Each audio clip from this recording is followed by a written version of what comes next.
بسم الله الرحمن الرحیم. السلام علیکم. زیم عنایت الرحمن او تاسو ګورئ اپنا ډیجیټل. ګرانو کتونکو، یو ډیره غمجنه افسرده واقعه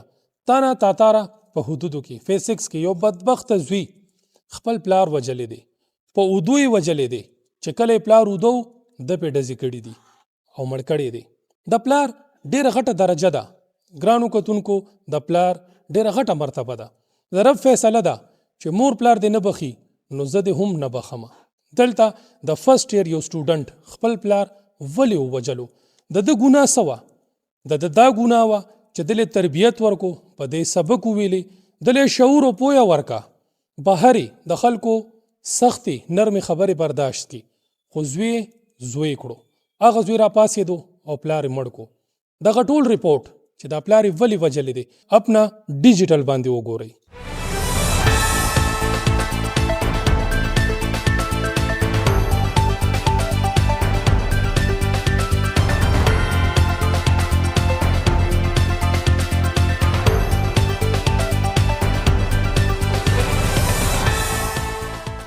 چوبیسو घंटों کې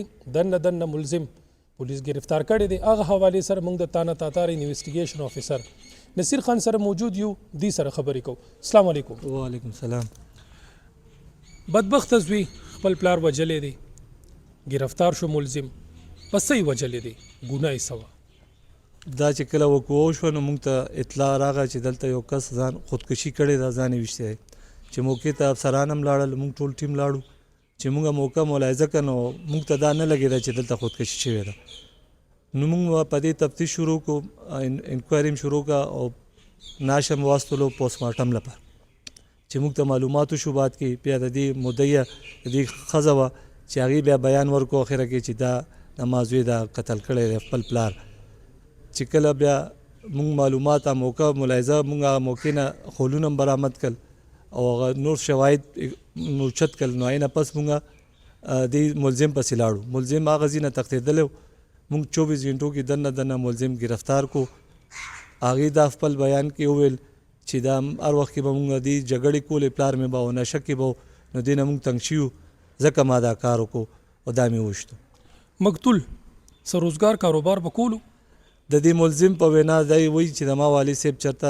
پراپرټۍ کې انویسټمنټ کړی نو هغه روزګار او نور څوک به کول نه، کور کې به پروت، هر وخت کې به نشه کول. هغې څو ډزې ویشتې وو؟ دی وایي چې ما 2 ډزې کړي دي، خو خولونه موږ ته هلته نه 4 میلاو شوي دي، 4 ډزې شوي دي.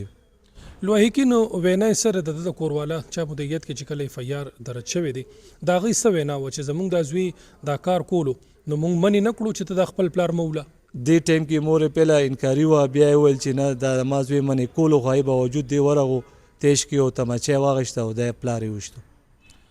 کم ملزم چې تاسو گرفتار کړی دی د هغه زوی، د هغه څه وینا ده؟ اقرار یې کړی دی چې دا پلار ما ویشتی دی په خپله؟ او بالکل هغې موږ ته اقرار وکړو، نشاندهي موقع هم راته وکړه او علیه قتل هم موږ برآمد کړو د هغې په نشاندهي باندې او مني چې ما نه غلطي شوې ده چې دا کار ما کړی. علاقې کور مالت خلک هغې سره به تاسو میلو شوي یې، خبرې به مو اورېدلي چې مطلب د دې دا چې کم مقتول دی د ده په ماحول د معاشره کې څه کردار و؟ ټیک سړی و؟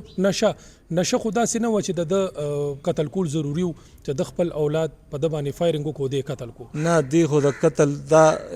کار نو په کار زوی ته چې دی قتل کړی وی، په کار دی دی علاج ته بوتلی وی، دی داخل کړی وی. خو موږ علاقه کې تپوس وکړو نو دی مقتول به هر وخت کې د شپې چغې والې، نشه کې به شو او دا محلت یې ټوله تنګه وه چې دی به هر وخت کې نشه کوله او چغې او کنځلې او فایرنګ به هم کولو، بعض اوقات به خپل تماچې نه فایرنګ هم کولو. دا د خلکو مقامي خلکو دا بیان دی. ورسا سره خو ستاسو ملاقات شوی دی، د ده نور رونه خویندې دا چې کم ملزم دی د هغې سره تاسو خبرې شوي دي؟ او دې باره کې موږ ملاقات شوی دی. هغې هم دا وایي چې زموږ دا رور غلط کار کړی چې دا خپل پلار یې ویشتی دی. دا علاج نه و چې دی دا په دې قتل کړی وی، په کار دی دی علاج ته بوتلی هسپتال کې داخل کړی وی او دې نه غلط کار شوی دی. اوس په خپل کار باندې پښیمانه دی دا ملزم خپیمانه خو دی، خو د ده دا رونه خویندې چې کم دي هغه ټیم کې دی نه و چې کله د په پلار باندې فایر کولو دی منې کولی نه شو؟ دا مقتول به بره دی خپل کور کې بره فلور کې به پاتې کېدو، بره به یې څوک نه پرېښول او دی په دې موقع باندې هم بره فلور کې نو دی لاندې او فیملی لاندې وه، دا تللی دی، دا زوی تللی دی او دا کار یې کړی هغه ټایم دا ودو هماغه تماچه د پلار تماچه راغېشتې ده په هغه تماچه باندې بیا ویشتې دی په اودو کولو ټایم کې دا ویشتې دی هغه ټایم اودو هغه مقتول اودو او فایر یې پې کړی دی خو مطلب دی پلار یې اودو او د بیډه او دا چې هغه ټایم اودو تماچه راغېشتې ده او هغه ټایم یې ویشتې دی دا څه ټایم کې دا واردات د کړی دا د غرمې داسې 1:30 بجې ټایم کې ماسپښین ټایم کې دلته معاشره د زمونږ هر کور کې داسې نشایي شته د چا پلار د چا زوی د چا رور هغه خلکو ته بس نصیحت تاسو کول غواړي پلار خو ډېره غټه درجه لري او چې الله پاک ویلي دی حکم دی چې پلار دی بخي والدین ته وبخي نو زه به دی بخم نو که دلته بیا یو بدبخته زوی راپاسي او خپل پلار قتل کوي نو معاشري هغه خلکو ته چې کم بیا بعد کې ملامته او شرمنده وي هغه ته بس نصیحت کول غواړي موږ دا وایو چې داسې معاشره کې چې څوک نشه کوي او داسې کارونه کوي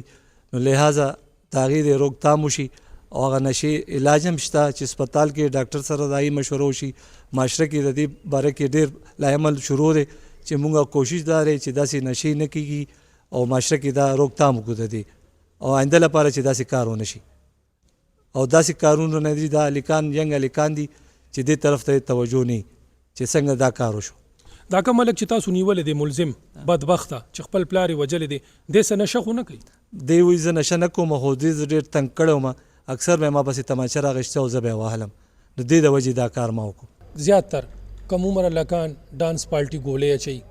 یا دغه شان شراب نشه او هر شیزونه چې دی هغه استعمالي بیا هغوی په نشه کې داسې حرکتونه کوي خو دلته خو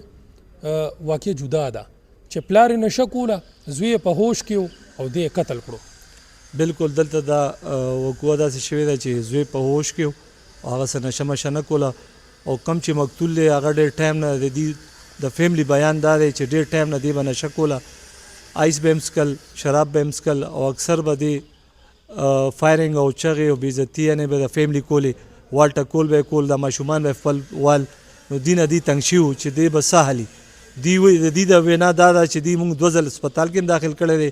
او موږ سره د دې بل حل نو د دې ملزم دا بیان دی چې اکثر زه تنګ شوم او دا کار ما وکړو بدبخت زوی خو خپل پلار ووجلو خو حل یې همدا و چې دی به دې وجني او که د به علاج کوي هسپتال ته به یې بوځي خواري به کړي د پلار ستړی چې هغه بهر نه ستړی راشي نه هره لوږه تېره کړي د بل سپېړې او د بل سخته خبره برداشت کړي د چا د خپل اولاد دپاره اولاد بیا هغه برداشت نشي کولی او بیا په خپل پلار باندې ډس کوي